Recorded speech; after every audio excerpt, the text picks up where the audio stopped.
آپ ذرا اندازہ لگائیں، جب مسلم امت کے پاس رسول کا نمونہ ہو، مسلم امت کے پاس کتاب اللہ ہو، مسلم امت کے پاس شریعت ہو، مسلم امت کے پاس اللہ تبارک و تعالی کے تمام احکامات اور اس پر چلنے کے مواقع ہوں، پھر بھی اگر وہ نہیں چلتے ہیں تو اس وقت اللہ مسجدوں کی حفاظت نہیں کرتا، حوالے کر دیتا ہے۔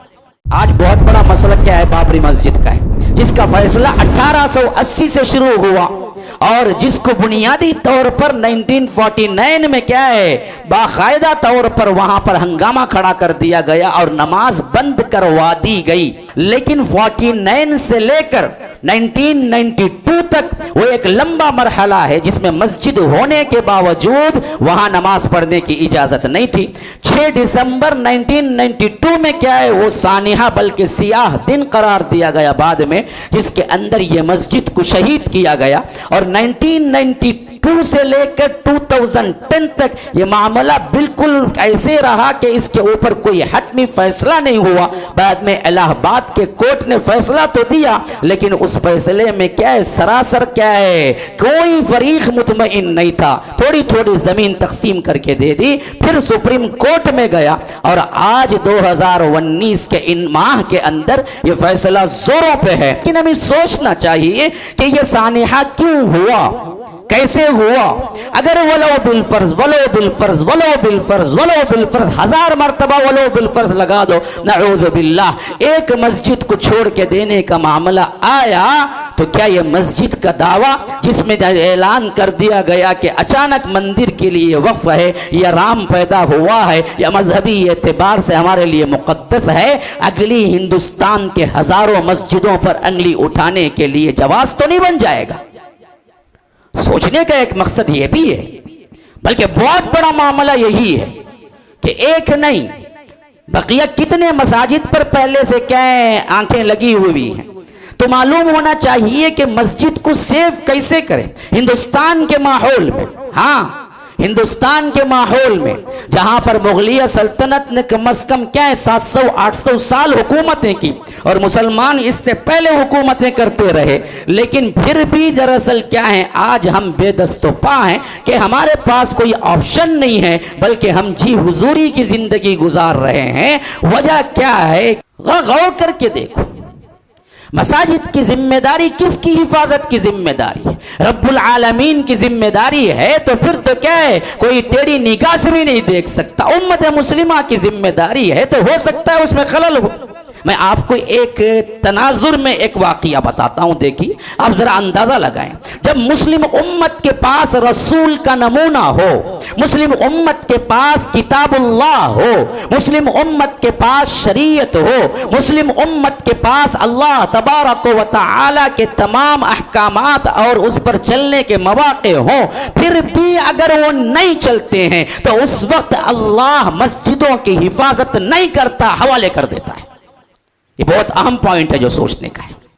واقعیتاً جس کے حوالے مسجد ہے، واقعیتاً وہ کمزور لوگ ہیں، ان کے پاس ابھی آسمانی کتاب موجود نہیں ہے، ان کے پاس آسمانی رسول موجود نہیں ہے، ان کے پاس زندگی گزارنے کا کوئی طریقہ موجود نہیں ہے۔ ایسے وقت میں اگر مسجد پہ حملہ ہوتا ہے تو اللہ اپنی حفاظت میں لے کے وہ مسجد کو محفوظ کر دیتا ہے۔ آج دو میں سے ایک فیصلہ کرو، ہم کہاں ہیں؟ آپ پوچھیں گے دلیل کیا ہے؟ پوچھنے کا پورا حق ہے، ہم بھی بلا دلیل بات نہیں کرتے۔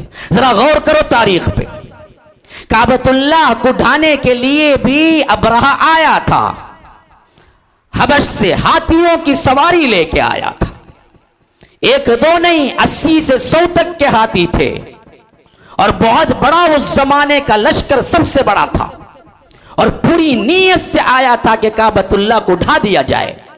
اس واقعے کا پورا تصور سورہ فیل میں اللہ تبارک و تعالی نے قیامت تک کے لیے رکھ دیا کہ الم تر کیف فعل ربک باصحاب الفیل الم یجعل کیدہم فی تضلیل وارسل علیہم طیرا ابابیل ترمیہم بحجارۃ من سجیل فجعلہم کعصف مأکول۔ کیا تم نے نہیں دیکھا ہاتھی والوں کا قصہ؟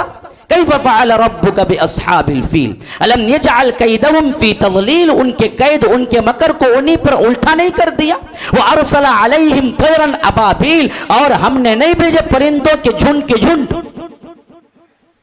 ترمیہم بحجارۃ من سجیل، کہ وہ پھینکتے تھے اپنے منہوں کی کنکریوں کو اس لشکر پر، تو ہوا کیا؟ فجعلہم کعصف مأکول، وہ ایسے بن گئے جیسے کھایا ہوا بھوسا ہوتا ہے۔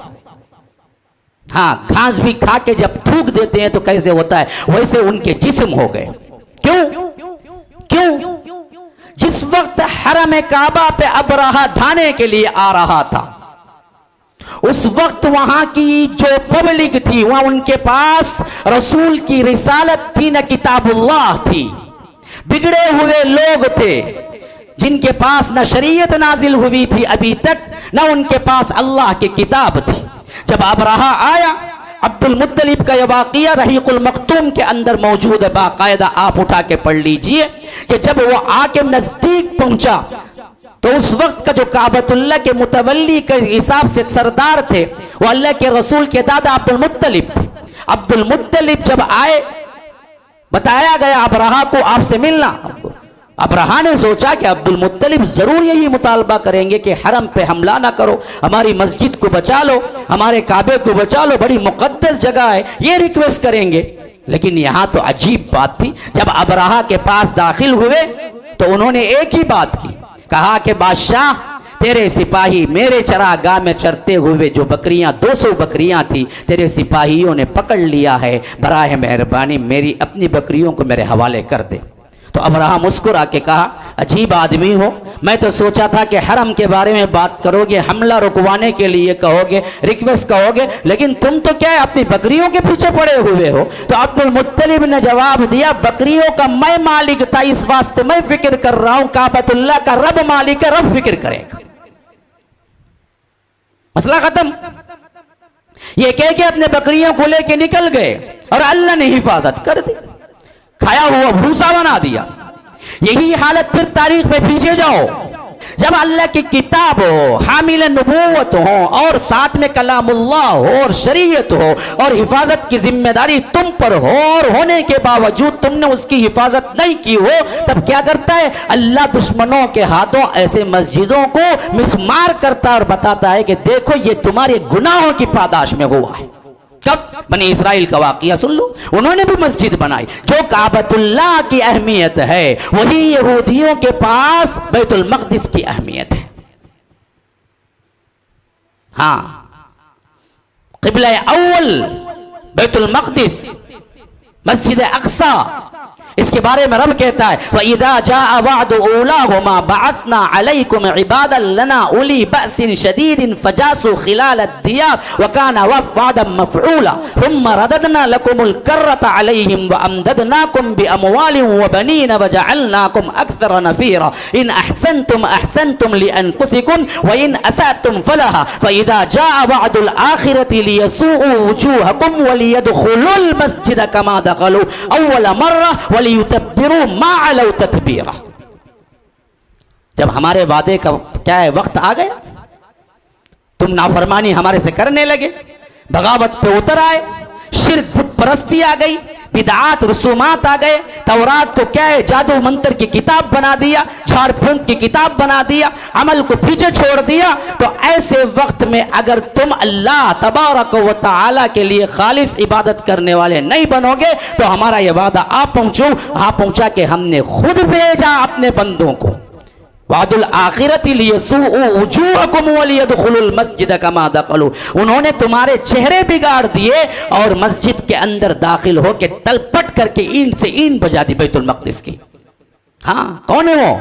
اپنے بندے کہہ رہا ہے، ہاں اپنے بندوں کو ہم نے ہی بھیجا۔ یہ کون تھا؟ یہ تاریخ میں بخت نصر تھا۔ بخت نصر جب دیکھا یہودیوں کی پوری بگاڑ ہو چکی ہے، اللہ نے ان کو مسلط کیا۔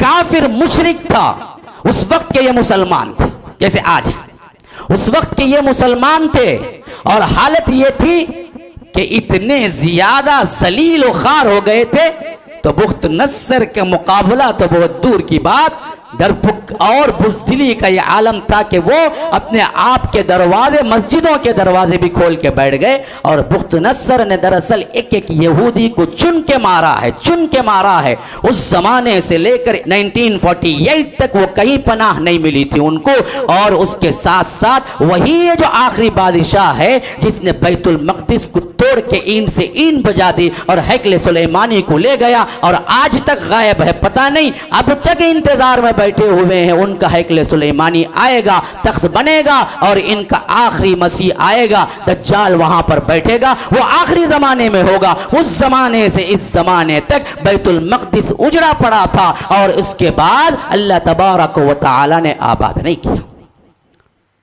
وہاں کعبۃ اللہ کو اللہ نے حفاظت کیا۔ کیوں؟ بلکہ وہاں متولی مشرک تھے۔ ہاں، یہاں کعبۃ اللہ نہیں، بیت المقدس کو حفاظت نہیں کی، جبکہ یہاں بگڑی ہوئی مسلمان قوم تھی۔ پرسان حال کوئی نہیں تو رب اپنی ذمہ داری لیتا ہے، لیکن اگر باوجود سب کچھ دینے کی ذمہ داری قبول نہیں کرتے تو رب تمہارے حوالے کر دیتا ہے۔